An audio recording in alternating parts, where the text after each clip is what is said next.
세상에 영향을 미치고 싶다. 그런데 어떻게 하면 가장 적은 노력으로 가장 강력한 효과를 낼 수 있을까?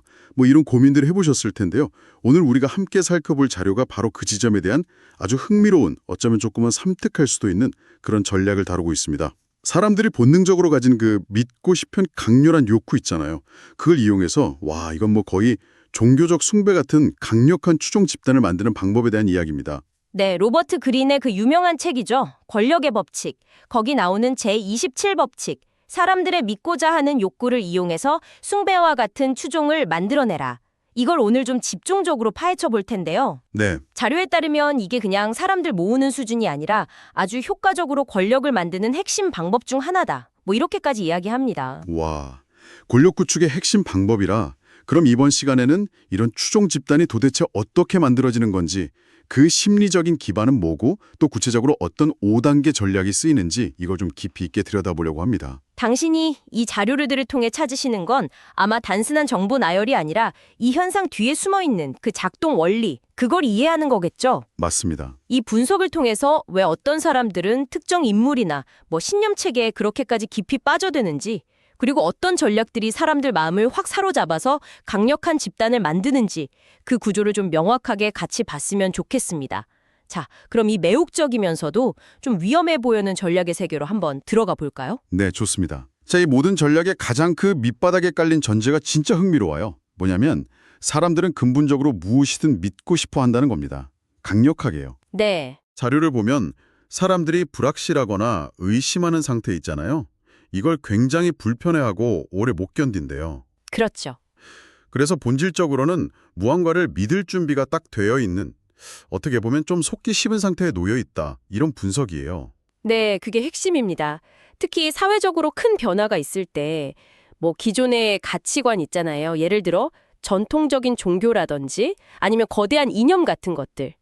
이런 것들이 힘을 잃어가는 시기엔 이런 경향이 더 강해진다는 거죠.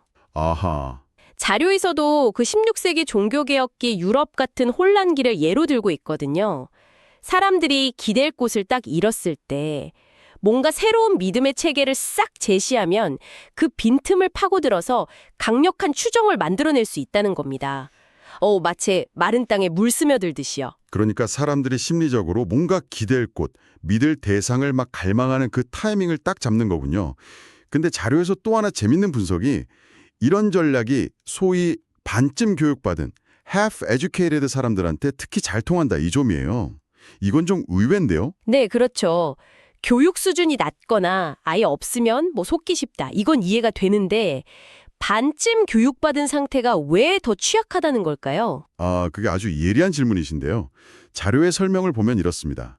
반쯤 교육받은 상태라는 게 뭐냐면 어설픈 지식이나 정보는 있어요. 그래서 기존의 상식이나 권위에 의문을 제기할 줄은 아는 거죠. 네. 근데 동시에 세상을 좀 복합적으로 이해하고 정보를 비판적으로 분석하는 깊이 있는 사고 능력, 이게 좀 부족한 상태일 수 있다는 겁니다. 아, 즉, 낡은 건 거부하는데 새로운 걸 검증할 능력은 부족해서 아주 그럴듯하게 포장된 새로운 주장에 오히려 확 빠져들 수 있다는 거죠. 아하. 자신의 그 어설픈 지식에 대한 과신이 오히려 건강한 회의주의를 마비시키는 약간 역설적인 상황이 생기는 겁니다.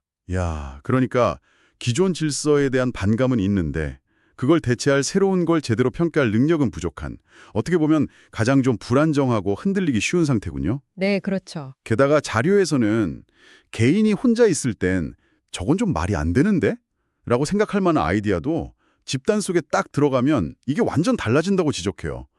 감정이나 열정이 막 전염병처럼 퍼져나가면서 개인의 이성적인 판단 능력을 흐리게 만든다는 거죠. 맞습니다. 그게 바로 집단 심리의 무서운 힘이죠.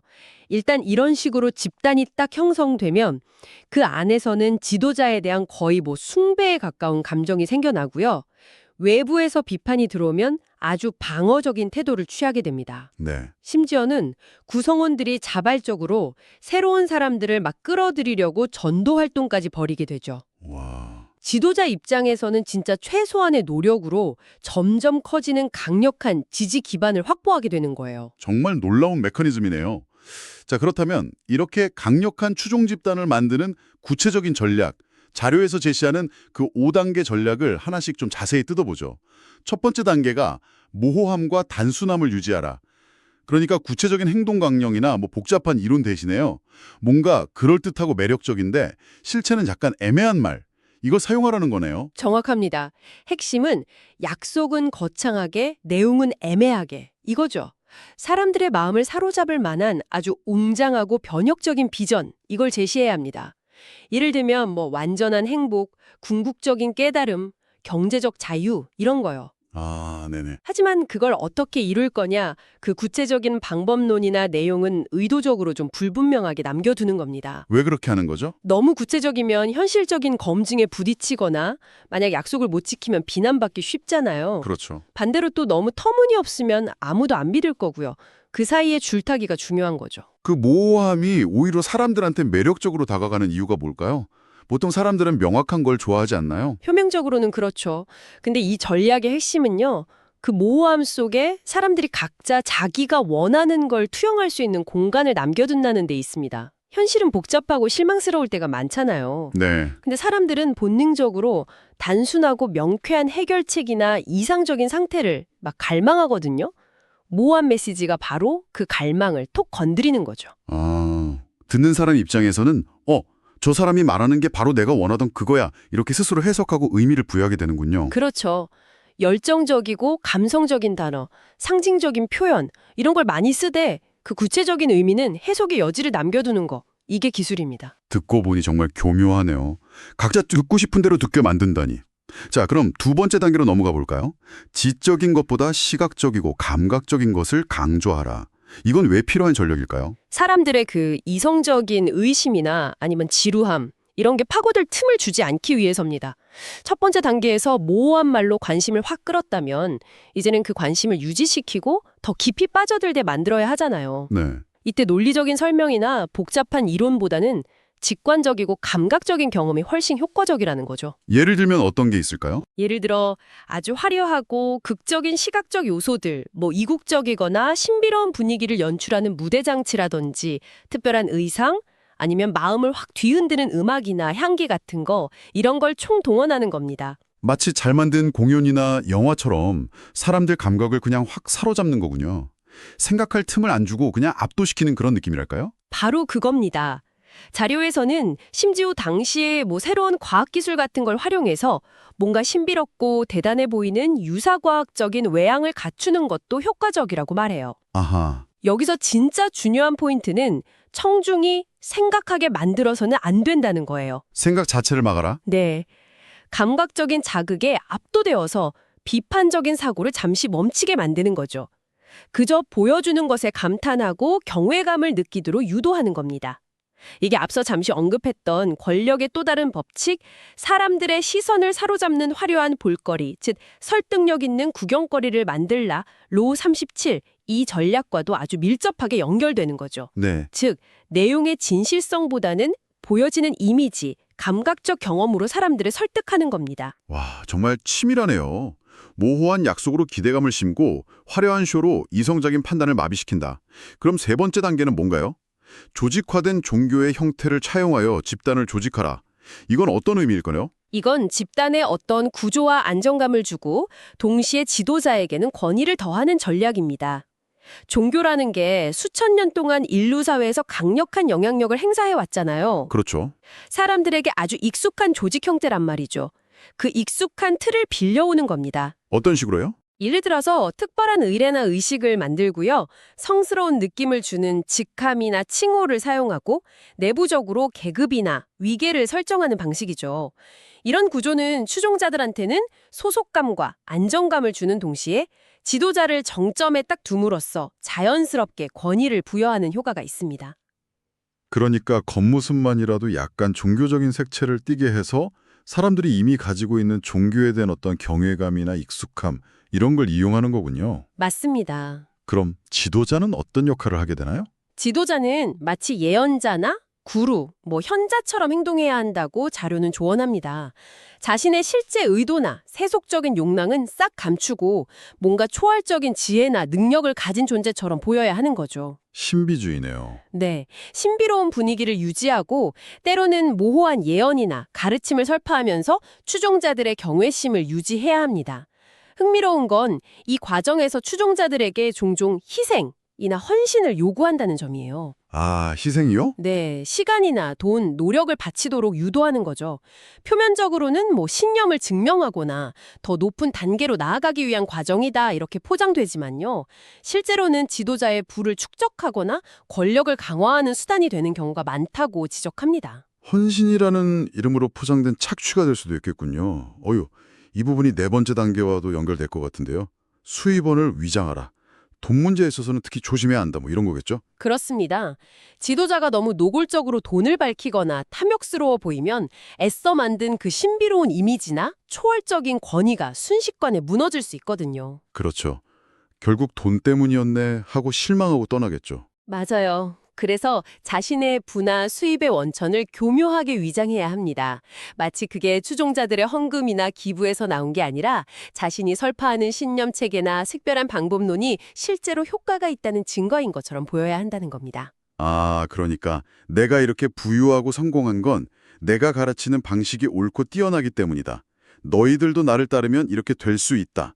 이런 메시지를 은연중에 전달하는 거군요. 바로 그거죠. 지도자 주변의 그 부유함이나 사치스러운 생활 자체가 봐라, 이 방법 진짜 효과 있다는 살아있는 광고판 역할을 하게 만드는 겁니다. 추종자들은 그 성공을 보면서 나도 저렇게 되고 싶다는 열망을 품게 되고 지도자의 가르침을 더욱 맹신하게 되는 그런 심리적 효과를 노리는 거죠. 네. 자신의 부가 추종자들의 희생 덕분이 아니라 자신의 비범함 덕분인 것처럼 보이게 하는 것. 그게 핵심입니다. 이야, 정말 사람 심리를 깊숙이 이용하는 전략들이네요. 자, 이제 마지막 5번째 단계입니다. 우리 대 그들이라는 대립구도를 설정하라. 이건 왜 필요할까요? 집단의 결속력을 높이기 위해서인가요? 네, 맞습니다. 집단의 결속력을 다지고 내부 에너지를 한 방향으로 모으는 데 아주 효과적인 방법이에요. 추종자들에게 우리는 특별하고 선택받은 소수다. 저 바깥 세상 사람들은 우리를 이해하지 못하거나 심지어 적대적이다. 이런 인식을 심어주는 겁니다. 네. 이렇게 하면 외부 세계와의 심리적 장벽이 생기고 집단 내부의 유대감과 소속감은 더 강해지는 거죠. 그런데 만약에 실제로 뚜렷한 적이 없다면요? 그럼 어떻게 하죠? 그럴 경우 자료는 가상의 적이라도 만들어내라고 조언합니다. 소위 허수아비 때리기 전략이죠. 허수아비요? 끊임없이 강조하는 겁니다. 그 적이 실체가 있든 없든 중요한 건 추종자들의 분노와 경계심을 외부의 특정 대상에게 집중시키는 거예요. 아, 외부의 위협이 존재한다고 믿게 되면 내부의 사소한 불만이나 의견 차이는 쉽게 묻히고 집단은 하나로 똘똘 뭉치게 됩니다. 네.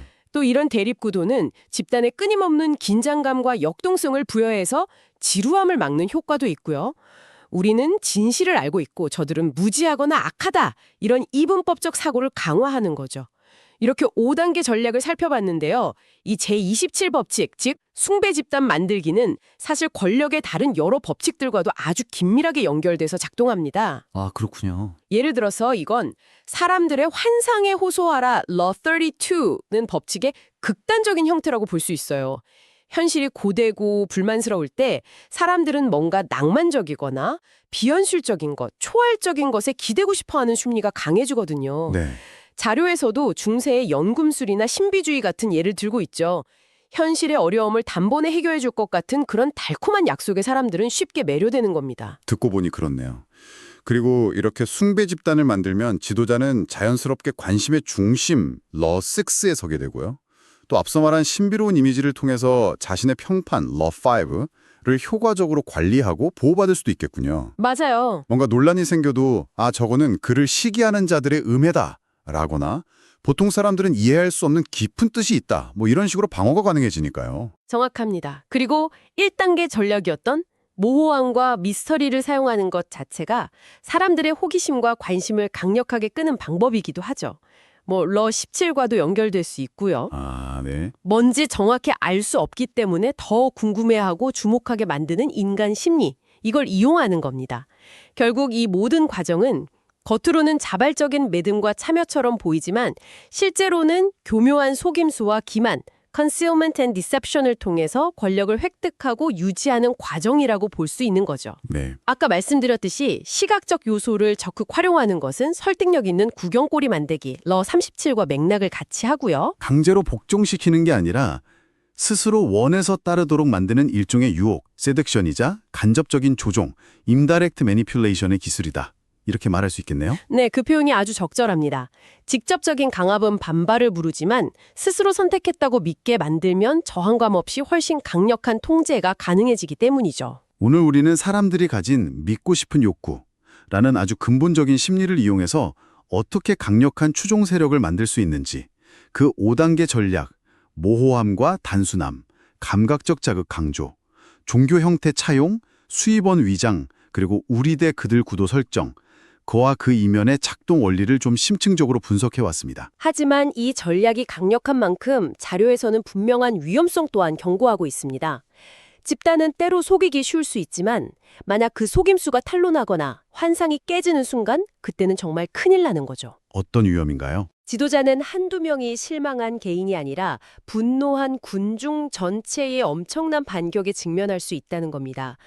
형성될 때의 그 집단 에너지 이상으로 파괴적인 분노가 터져 나올 수 있다는 거죠. 와... 무섭네요. 네. 따라서 이 전략을 사용하는 사람은 끊임없이 의심의 불씨를 경계해야 하고요. 조금이라도 상황이 불리해진다 싶으면 미련 없이 떠날 준비를 항상 하고 있어야 한다고 강조합니다. 쌓아올린 모든 것이 진짜 한순간에 무너질 수 있는 위험을 내포하고 있는 거죠. 그렇다면 이 지식이 오늘 이 분석을 들으신 당신에게는 어떤 의미가 있을까요? 단순히 그냥 흥미로운 이야깃거리, 이걸 넘어서 말이죠. 우리는 살아가면서 정말 수없이 많은 메시지와 주장 그리고 사람들을 마주하게 됩니다. 특히 요즘처럼 정보가 막 넘쳐나는 시대에는 더욱 그렇죠. 네. 어쩌면 오늘 우리가 살펴본 것과 좀 유사한 전략을 사용하는 집단이나 개인 혹은 아이디어를 만날 수도 있습니다. 거창한 약속, 강렬한 소속감, 카리스마 넘치는 지도자, 외부 세계에 대한 배타성, 이런 특징들을 보일 때 그 매력적인 표면 아래 숨겨진 구조나 의도는 뭘까? 한 번쯤 비판적으로 되돌아보는데 이 분석이 도움이 될 수 있을 겁니다. 마지막으로 이런 질문을 던져보면서 마무리하고 싶습니다. 오늘 우리가 살펴본 것은 어떻게 보면 좀 고전적인 형태의 추종 집단 만들기 전략이었습니다. 네. 그렇다면 이러한 원리들이 현대사회, 특히 얼굴 없는 익명성이 보장되는 온라인 커뮤니티나 훨씬 더 정교하고 데이터 기반으로 설계되는 마케팅 캠페인 혹은 열정적인 팬덤 문화 속에서는 구체적으로 어떤 모습으로 변용되어서 나타나고 있을까요? 겉보기에는 순수한 열정이나 자발적인 참여 혹은 건전한 신념처럼 보이는 그런 현상들 속에서 혹시 계산된 구조나 의도적인 전략이 숨어 있지는 않을까요? 그리고 만약 그렇다면 당신은 그것을 어떻게 분별하고 간파해낼 수 있을까요? 한 번쯤 깊이 생각해 볼 만한 질문인 것 같습니다.